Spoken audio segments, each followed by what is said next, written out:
Hello friends! In this lesson you'll learn how to read music on the staff easily and quickly. First, you'll learn the musical notes without duration or rhythm. In the lessons that follow, you'll learn to read and write rhythmic patterns. At the end of this lesson, I'll show you a game to practice reading musical notes. It will be fun and useful. To write and read music, we use a staff, which is a set of 5 horizontal lines. On it, we write symbols that represent music. We number each line from the bottom up as line 1, 2, 3, 4, and 5. In this lesson, we'll use ovals to represent each note on the staff. Each line of the staff represents a different note.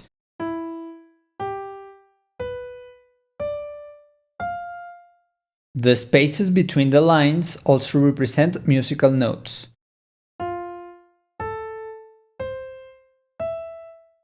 We even write notes on the outer space of the staff. And when the 5 lines are not enough, we can add a small additional line to each oval to represent notes that are higher or lower.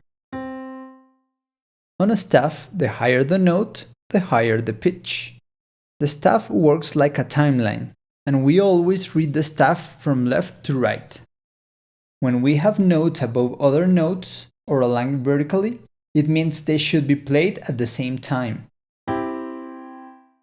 When the notes appear one after the other, it means they have to be played like a melody, that is, one after the other. To find out which note represents each line and space on the staff, we need a sign called a clef. There are 3 main clefs: treble or G clef, C clef, and bass or F clef. The notes on the staff change depending on the clef. Let's start with the treble clef or G clef. It is used for guitar, the right hand on the piano, violin, flute, and many other instruments. Pause the video and try to draw the treble clef in a single stroke, without lifting your hand. I recommend that you begin drawing from this center point. Let's draw.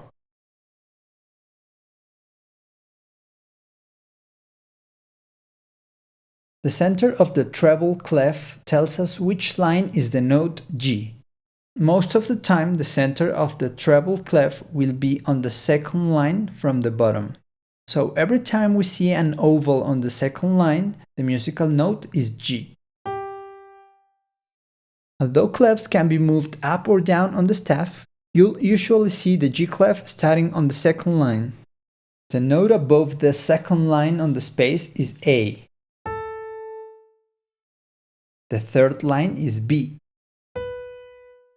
The third space is C. The fourth line is D. The fourth space is E. The fifth line is F. And the other space is G again, but higher in pitch compared to the G on the second line.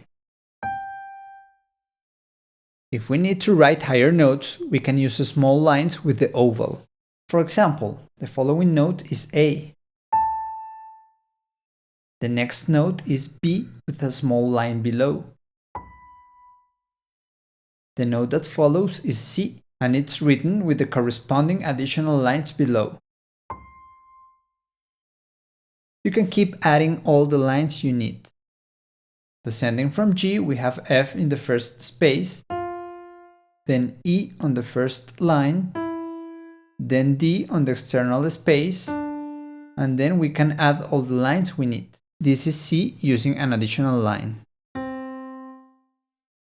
Accidentals such as flats and sharps are written with the sign just before the oval. For example, if we write G sharp, we add the number sign before the oval. If it's G flat, then we use a letter B instead. Note: when an accidental appears before a note on the staff, it affects all the subsequent notes on the same line or space until a vertical line appears. In another lesson, you will learn what that vertical line means. For example, here we have 2 Gs. followed by two notes that are G sharp. As you can see, you only need to write the sharp for the first G sharp. The last note is sharp 2 because of the accidental. After the vertical line appears, all the notes that follow return to a natural G, which means a G without the sharp.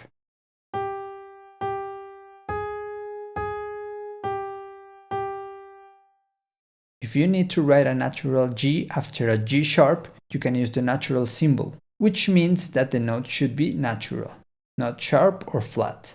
Look at the example. We see a natural G followed by a G sharp and then a natural G again using the natural symbol. The G note on the second line of the staff is a specific G in pitch. Let's hear the G of the second line.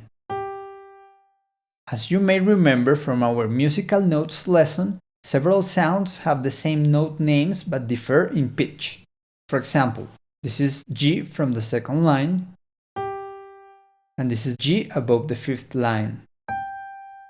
From now on, the distance between two notes with the same name will be called an octave.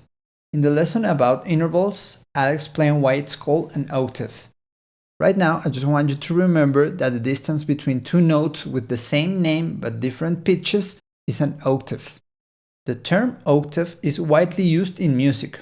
For example, if you're playing a melody and someone asks you to play it in an octave higher, you must play the same note names but in the next set of notes higher in pitch.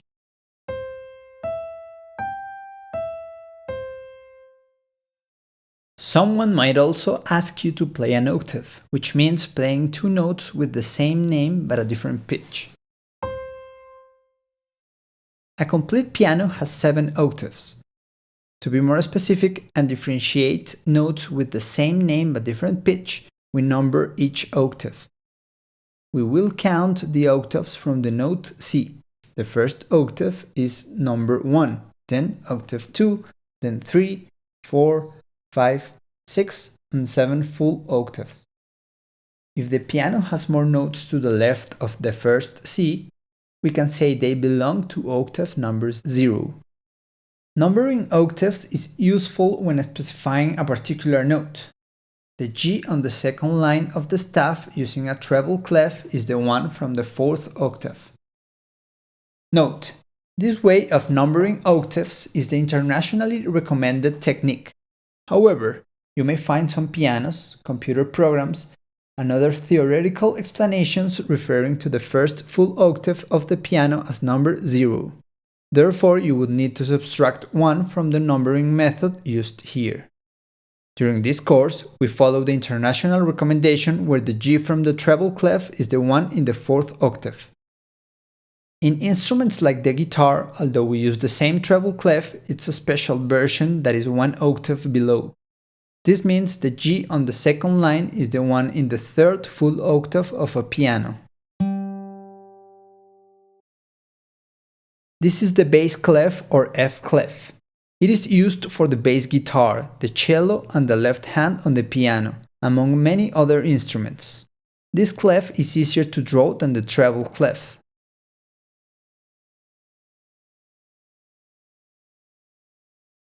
The line within the column represents F of the 3rd octave. Usually you'll find the bass clef on the 4th line. The notes above F are G, A, B, and C.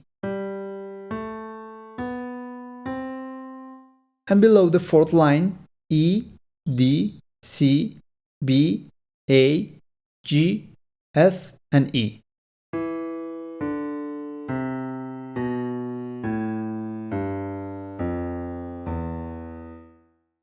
This is the C clef, and it's used for viola and some other instruments. Try to draw it. Its center indicates C in the 4th octave. In most cases, it is centered on the 3rd line. The notes from the first additional line at the bottom are D, E, F, G, A, B, C, D, E, F, G, A, and B.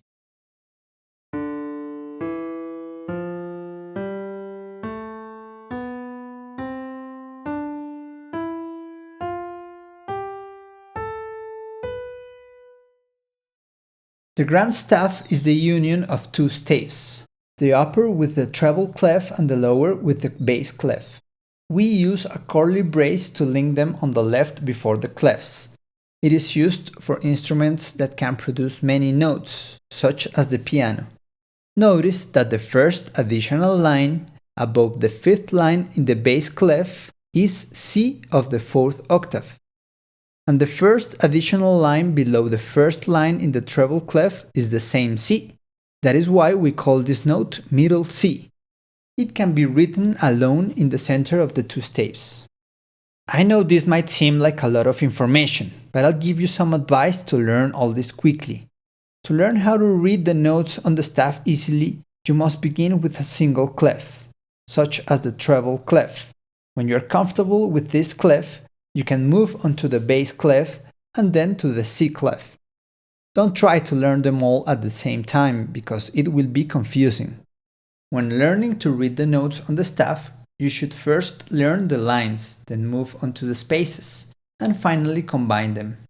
If you want to learn to read notes fast, play the fantastic music reading game available from sessiontown.com. The online game is a great challenge because it begins slow and then moves faster. Don't try to learn it all and be the best in one day. You should play daily and soon you'll be reading like a pro. You can find the link to the game below the video.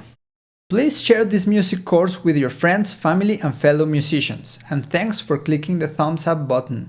Subscribe to our YouTube channel and follow us on social media to be the first to know about new content. Happy learning!